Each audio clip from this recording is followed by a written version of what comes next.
So here it is, guys. This is the new Pontiac G8 GT that I bought a couple weeks ago. This sucker is nice, and it's going to be replacing my GTO, which you know is pro-charged, cammed. This made 620 to the wheels, and the G8 should be north of 680 to the wheels, possibly in the 700s. This thing flies. This thing is on 14 pounds of boost with the D1 Pro Charger. We took it to the track over the weekend. I literally had this car for 2 weeks, and the sucker did not even go wide open throttle. The tune on it was so bad. We had to get this thing retuned, and we cut the streetcar takeover down to a wire. We basically had the car for 2 days before streetcar takeover, and we had no idea how it ran. The tuner was like, yes, the car runs amazing, and it did not disappoint.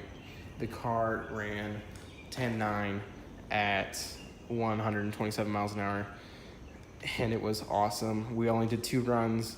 Both runs were no burnout because they didn't have any water. And I tried to do a burnout, and this car does not want to break tires loose without assistance. I do have Mickey Thompson 295 45 17s on it, so that didn't help the cost either. But this is also corn fed on E85, so this sucker sounds awesome, smells awesome, and it's definitely one of the meanest looking sleeper cars. You would have no idea this car runs 10s. It was basically the first pull I ever did in this car was that wide open throttle run at the track, which it ran 10.93. The first run at the track, I just floored it, and it literally hooked, and it ran 11.008. So I was like super close. Let the car sit for like 30 minutes, made another pass, and I hit that 10.9 mark. It has so much more potential in better weather. But check this out. D1 Pro Charger. Look at that sucker. The hot air intake. Dual nozzle meth injection, which we didn't even use because my tuner does not like meth. He doesn't like to rely on it. So we didn't even use it. Rick Crawford ported intake, manifold, stock throttle body. Rick Crawford custom grind cam. It's a pretty small cam actually. It sounds pretty good, but it's a relatively small cam. I'm gonna start this sucker up.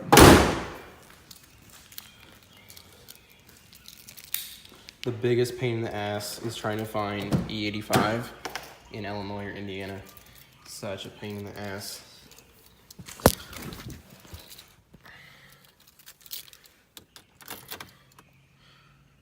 How many miles are on it now? 94,000?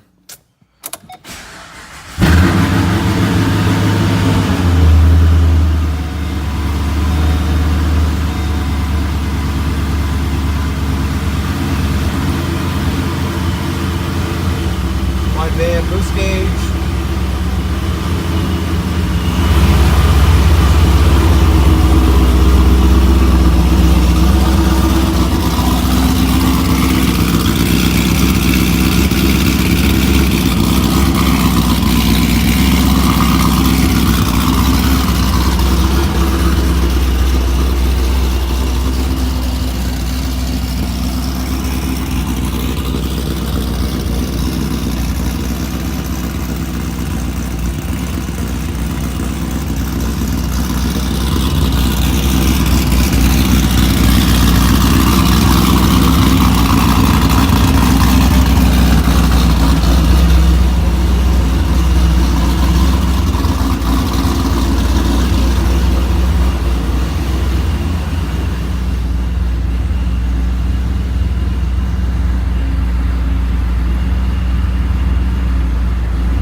So yeah, it was idling pretty high there. I think it was at like 900, almost 1,000 idle.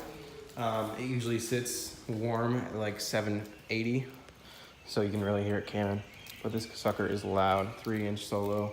catback with no cats or resonators. Sucker is mean and it smells great on E85. But future plans, we want this car to go mid-10s at 130 plus miles an hour. That's gonna be the goal. See if we can't get there this fall. Stay tuned. Hit that sub button.